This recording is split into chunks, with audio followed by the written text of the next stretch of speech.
Weird things are happening in the world you think you know. Clocks on planes show that time itself ticks differently depending on speed and height. In a lab in Australia, scientists made particles behave like they were interacting with their own past selves. And are we all misremembering the Starbucks logo? These are anomalies in time. Did CERN alter our reality? At CERN, scientists smash particles together at insane speeds. Most of the time, what comes out is messy and random, but a few years ago, they noticed something strange. Two particles created in the same collision were acting like they were still connected to each other, even after they flew apart.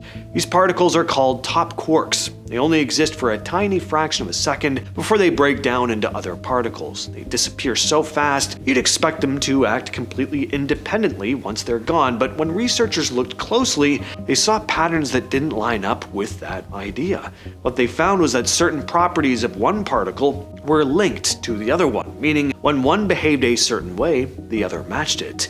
That kind of connection only happens if the particles are entangled, but these particles were not sitting next to each other. They were created in violent collisions that immediately moved apart.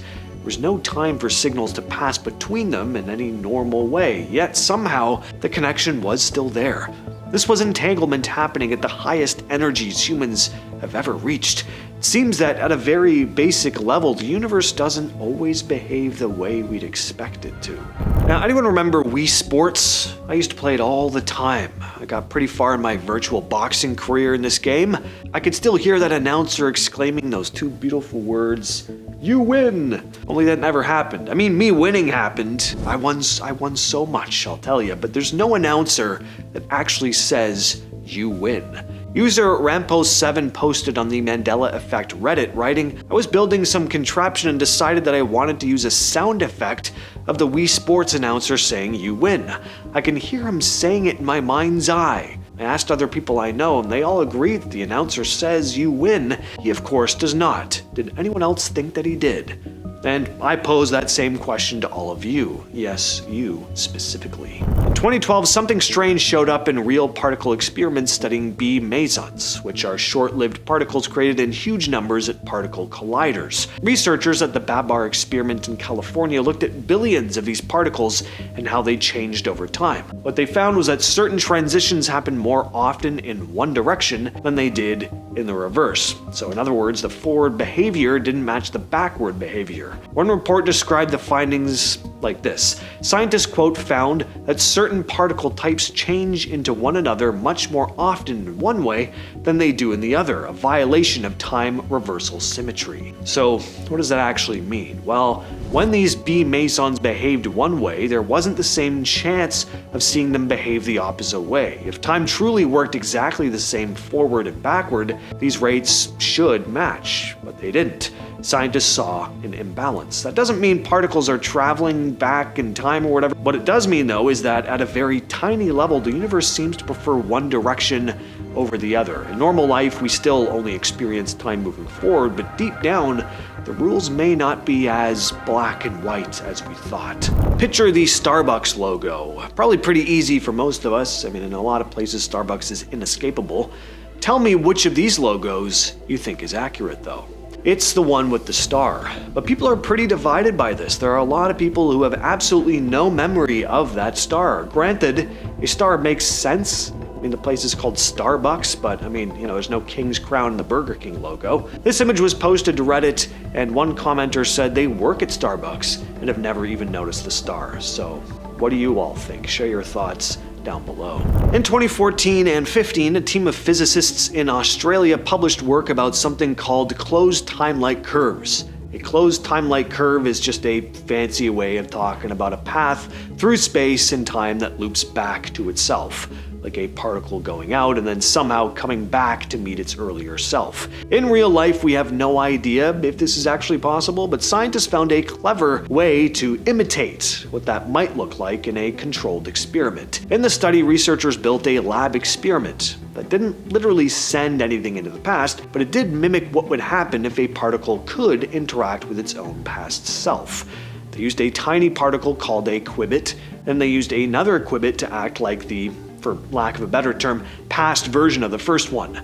By carefully controlling how these two qubits interacted, they created a situation where the first qubit's state would affect the second qubit, and the second qubit would affect the first, just like a loop through time. What they were testing is the idea that if time could loop, particles could behave in ways that normal physics would not allow. In the experiment, the qubits ended up in states that are impossible if time only moves forward. For example, they could solve problems that normally quantum particles couldn't solve, like distinguishing between states that are normally indistinguishable. Here's a fun fact. Clocks in different places really do measure time differently, and I'm not talking about clocks being busted. In the early 70s, physicists Joseph Haffel and Richard Keating took atomic clocks aboard commercial airplanes flying around the world. They compared those airborne clocks to identical clocks left on the ground. After the flights, they checked all the clocks. The ones on the planes didn't match the ones on the ground. The clocks that flew eastward lost time compared to the ground clocks, and the ones that flew westward gained time. This happened for a very clear reason according to Einstein's relativity. A clock that moves fast relative to you ticks more slowly. A clock deeper in a gravity field ticks more slowly than one higher up. Both effects showed up in the flying clocks. The ones moving fast and closer to the Earth age differently than these stationary ones. Engineers even have to correct for these effects in the GPS satellites that tell your phone where you are, because if they didn't, GPS would drift off by kilometers every day. So time itself doesn't flow at the same rate everywhere. It's almost a direct, measured anomaly in time. This next story comes from a now deleted Reddit user who described a possible glitch in reality while walking through their neighborhood. It goes as follows. So this happened to me yesterday, and I'm still trying to figure it out. I live in a quiet suburban neighborhood, and I usually take the same route when I go for my evening walk. Yesterday, I left around 7 p.m., headphones in, same path as always. About halfway down the street, I noticed something weird. The same kid on a bike passed me, going the same direction I think I passed him earlier in the day. Okay, not too strange, maybe a coincidence. Then I saw my neighbor's car parked in the driveway, but it had a completely different license plate than it usually does. Then I walked past another house I passed literally every day, and the front porch decorations were exactly the same as a week ago. Not changed at all. I'm positive, though, I saw them swap out the decorations a few days ago. By the next morning, everything was back to normal. My neighbor's car was the right one again. The decorations had changed.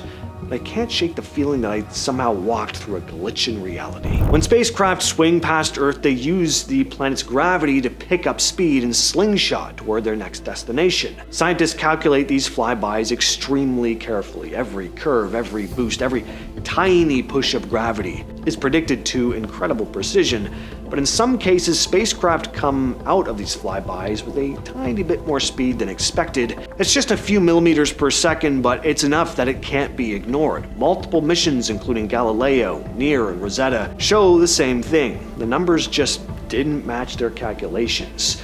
Nobody fully understands why it happens. Some theories involve weird interactions with Earth's rotation, the planet's shape, or even something in the spacecraft itself, but so far, no explanation fits all the cases. Some scientists call it a kind of time anomaly, because in a way, the spacecraft's movement over time doesn't line up with what our physics predicts. Black holes are already strange. They warp space, bend light, and crush matter. They also mess with our understanding of time itself. Back in the 70s, Stephen Hawking discovered that black holes slowly lose energy by emitting what we now call Hawking radiation. That means they can shrink and eventually disappear, but according to the math, any information that falls into a black hole could be lost forever, and that breaks a core rule of physics. Information can't just disappear. Everything that happens in the universe leaves a trace. If black holes destroy that trace, what's going on? Physicists call this the information paradox, and it's still unresolved. We don't know exactly how time and information behave inside or around black holes. This doesn't mean time travel is happening, but it does mean that in some of the most extreme places in the universe, some of our most fundamental theories about time, cause and effect, and the flow of events doesn't fully line up. That's been the video for today. I will catch you, yes, you specifically, next time.